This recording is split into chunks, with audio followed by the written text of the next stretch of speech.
स्वामी जी के चरणों में मेरा अनंत अनंत कोटि श्री साष्टांग दंडवत प्रणाम।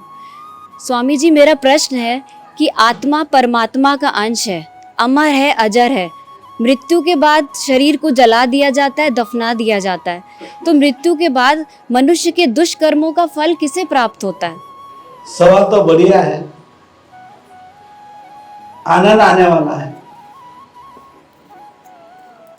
सवाल ऐसा है, आत्मा तो परमात्मा का अंश है और जब हमारी मृत्यु होती है तो शरीर को जलाया जाता है, दफनाया जाता है और आत्मा तो अमर है। फिर सजा किस तरह से होती है, सजा किसको मिलती है? सबसे पहले ये सोचना चाहिए कि जब इंसान की मृत्यु होती है तो मृत्यु यानी क्या है, ये पहले सोच।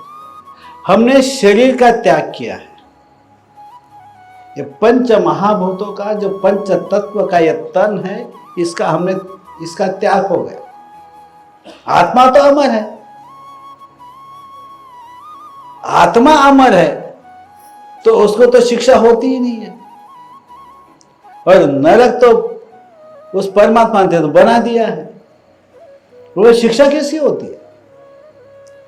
इसी शरीर के अंदर सूक्ष्म एक शरीर होता है, ऐसा ही शरीर होता है, इतना ही बड़ा होता है, लेकिन हमारी ये जो दो आंखें हैं उसको देख नहीं सकते। ये दो आंखों से उस शरीर को हम देख नहीं सकते और उसी में आत्मा रहती है। जिस शरीर से हमारे से इस संसार के अंदर कर्म होते हैं, देखिए इस संसार में फूल तो बहुत देखे ना आपने, देखे कि नहीं देखे? गुलाब का फूल देखो तो उसका गंध है वो अलग आता है, मोगरे का फूल देखो तो उसका गंध अलग आता है। अरे वो कागज के फूल से आएगा क्या? फिर सारा जहां क्या क्या बना है भाई? हम कागज के फूल बने हुए हैं या ओरिजिनल फूल है? ओरिजिनल किसे कहेंगे? हमारे में गंध नहीं है, रस नहीं है, कुछ भी नहीं है, समझे? हमारे अंदर पूरी क्या है, कागज के फूल जैसे हम बने बैठे हुए हैं। वो दिखने में अच्छा लगता है लेकिन वो कागज का फूल है, उसका कुछ फायदा होगा? फायदा होगा? तो हमारे जो कर्म है ना, उसी प्रकार कागज का फूल है ना, हम जो इस संसार के अंदर जो कर्म करते हैं, समझे? वो कर्म तो क्या कागज के फूल जैसे, उसमें कोई गंध है ही नहीं, वो तो दुर्गंध से जो उसमें डाल दो वो उसका गंध हो जाएगा। कागज के फूल के अंदर अगर हमने गोबर डाल दिया तो गंध क्या होगा? हो जाए, ओरिजिनल है क्या? अत्तर डाल दिया तो ओरिजिनल हो गया क्या? इसी प्रकार हमने क्या कहा, इस शरीर के अंदर हमने दुर्गंध जो भी है विकारों की, जो बुरी गंध है, सुगंध तो है नहीं, समझे? तो ये विकारों के हमारे अंदर जो दुर्गंध है वो भर दिया, बराबर। तो जो भी शिक्षाएं है वो शरीर को ही मिलने वाली है, क्योंकि ये सब कागज के फूल है। ओरिजिनल फूल तो परमात्मा के पास जाता है, सही रस उसमें होता है, सही गंध उसमें होता है, वो मुक्त गति में चला जाता है, मोक्ष गति प्राप्त कर लेता है, स्वयं की प्राप्ति हो जाती है, यानी आत्मा की प्राप्ति हो जाती है। वो ओरिजिनल फूल है हमारे दृष्टि में। ओरिजिनल जो भी है ना, क्या है? तो वो फूल है कि जिसको स्वयं निर्मित हर चीज है। और कागज के फूलों में तो दुर्गंध है, उसको तोड़ो फोड़ो कुछ भी करो, क्या होगा? कुछ फायदा नहीं है उससे। उसके फूल की कीमत है ही नहीं। क्या फूल की कीमत होगी? इस संसार में उस फूल की कीमत है भाई? कागज के फूल की नहीं हो सकता, वो डुप्लीकेट है। तो डुप्लीकेट जो माल है ना, उसकी कीमत कभी होती नहीं। कहीं भी फेंक देंगे, कुछ भी हो जाएगा, पैरों से कुचल देंगे, कुछ भी करेंगे, लेकिन ओरिजिनल फूल हाथ में लेंगे, उसका सुगंध लेंगे। तो परमात्मा भी ओरिजिनल ही लेता है, डुप्लीकेट लेता नहीं है भाई। और हमारे अंदर तो, सबके अंदर क्या विकारों की तो इतनी ज्यादा है कि हर विकार में रहते हम परमात्मा को पाना चाहते हैं। हमें आद्य परमात्मा मिल जाए, हम आद्य धाम तक चले जाएंगे और सब कुछ दादाजी की प्राप्ति हो जाएगी, आहा आनंद मिलेगा। और हम तो कागज के फूल पर भी बैठे। तो ये विकार है, ये विकार, ये काम क्रोध लोभ मद मत्सर द्वेष, विकारों से भरा हुआ जो इंसान है, उसकी जब मृत्यु होती है, उसका शरीर जलाया जाएगा, दफनाया जाएगा, कुछ भी करवा, इस शरीर को कुछ होता नहीं है। चैतन्य निकल गया होता है, सूक्ष्म शरीर में आत्मा रहती है, उसी शरीर को नरक ले आ जाएगा कर्म बंधन से। और उस शरीर को शिक्षा होगी, यानी यही शरीर के जो भाव है, यही मन बुद्धि चित्त अहंकार इस शरीर में है, वो पूरे के पूरे उसी शरीर में रहते हैं। यानी हम खुद को, यानी शरीर को शिक्षा मिलती है, आत्मा को शिक्षा कभी होती नहीं। वो स्वयं परमात्मा का अंश है। क्या है? परमात्मा का अंश है। यानी जो भी इस शरीर से हम करेंगे, जो जो कार्य इस शरीर से होगा, गलत सही नहीं, उस गलत का हिसाब गलत ही मिलता है।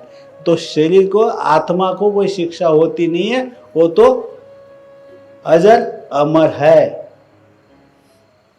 आत्मा अमर है, वो सनातन है, अविनाशी है, स्वयं तेज है, स्वयं महाज्ञानी है।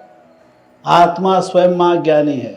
शरीर को जानना है आत्मा क्या है, यानी हमें हमको खुद को जान लेना है, स्वयं को दृष्टा बनना है, तो आत्म साक्षात्कार होता है। और जो बंधन युक्त हो जाता है ना इस संसार के अंदर, कागज के फूल के तरह, जैसा रंग उसमें दो वैसा रंग लग जाएगा, जैसा गंध डालो वैसा हो जाएगा। इस संसार का हर गंध ले लेता है, हर दुर्गंध ले लेता है। और संसार में जो जो लेगा, हर चीज पाएगा, तो क्या मिलेगा? क्या मिलेगा? तो दुख ही मिलेगा, सुख तो मिलने वाला ही नहीं है। और यही शरीर को दुख मिलता है वो नरक में जाने के बाद। कोई कोई तो ये भी बोलेगा किसने देखा नरक? बिल्कुल सही है, वो भी गलत नहीं है। किसको शिक्षा होती है भाई, किसने देखा? जब तक साधना इंसान नहीं करता, साधना करने शरीर से बाहर नहीं निकलता, वहां तक ट्रैवल नहीं करता, वहां तक उसका जो एस्ट्रल ट्रैवल जिसे बोलता है वो नहीं होता, तो नरक कहां से देखेगा? कुछ तो प्रयास, यानी संसार के अंदर हमें 100 रुपया पाने के लिए प्रयास करना पड़ता है।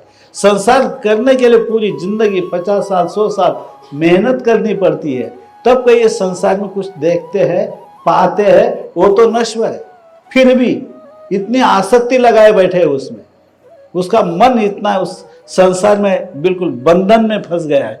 तो लेकिन वो मुक्त होने के लिए कुछ ना कुछ तो करना पड़ेगा ना। मतलब में कागज का फूल नहीं बनना है, ओरिजिनल फूल बनना। ओरिजिनल जो परमात्मा ने जैसा हमें बनाया है, जो बिल्कुल स्वयं आत्मा उनका है, वो तो आत्मा का आविष्कार है। सब जो भी है हर जगह आत्मा बसी हुई है, ये आत्मा के लिए आविष्कार है। जो हम सृष्टि देख रहे, जो प्रकृति देख रहे, ये संसार देख रहे, वो किसका आविष्कार है? आत्मा ही बसी है हर जगह।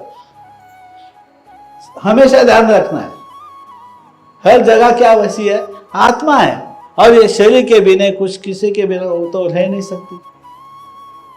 अगर स्वयं को पाना है तो क्या करना पड़ेगा, नरक नहीं जाना है तो मतलब में इस अंदर में जो सूक्ष्म शरीर है वो दिव्य चेतन हो जाए और हम परमात्मा की तरफ चले जाए, धीरे धीरे परमात्मा स्वरूप बन जाओ।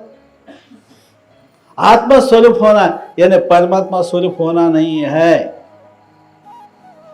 बहुत से जहां देखो वहां ऐसे ही कहा जाता है, लेकिन तपोबल से परमात्मा स्वरूप तक प्राप्त हो सकता है।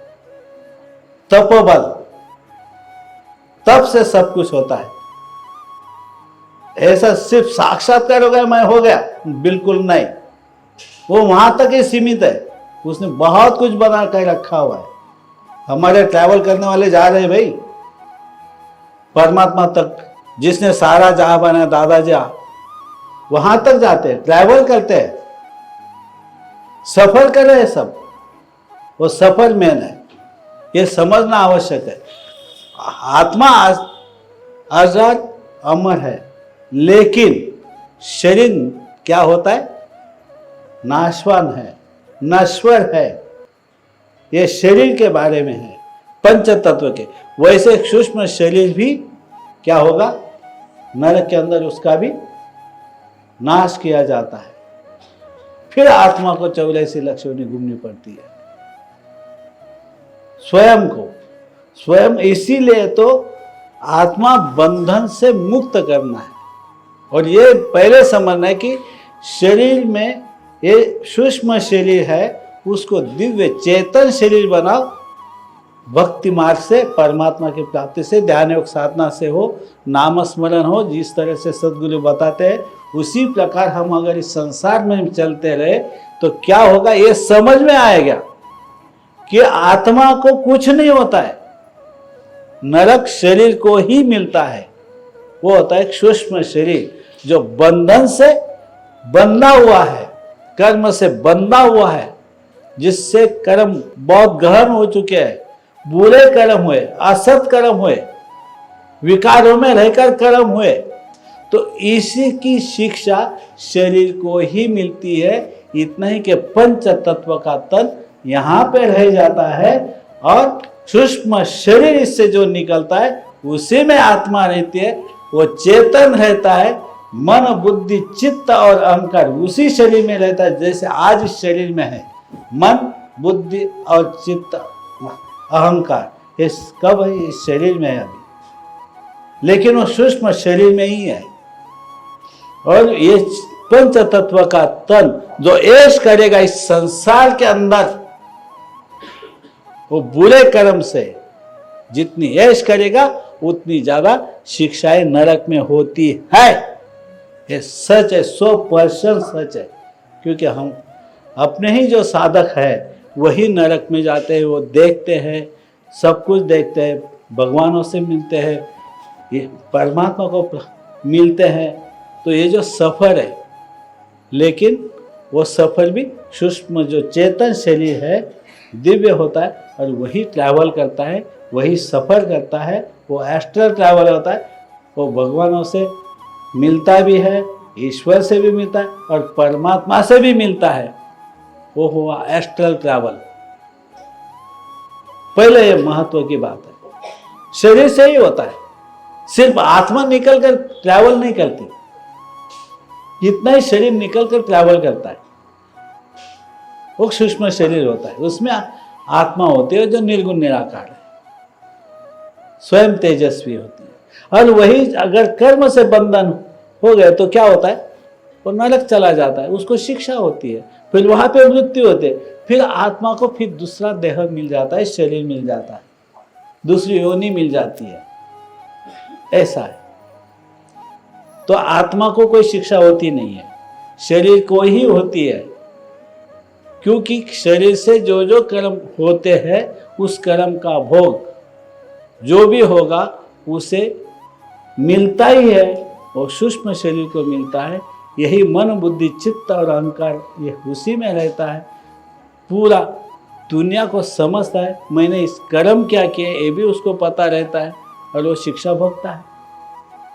शरीर भोगता है, आत्मा नहीं, इतना याद रखना, क्योंकि वो सनातन है, परमपिता परमात्मा आद्य का वो सुपुत्र है, दादाजी का सुपुत्र है, यही सच है। जय श्री दादाजी।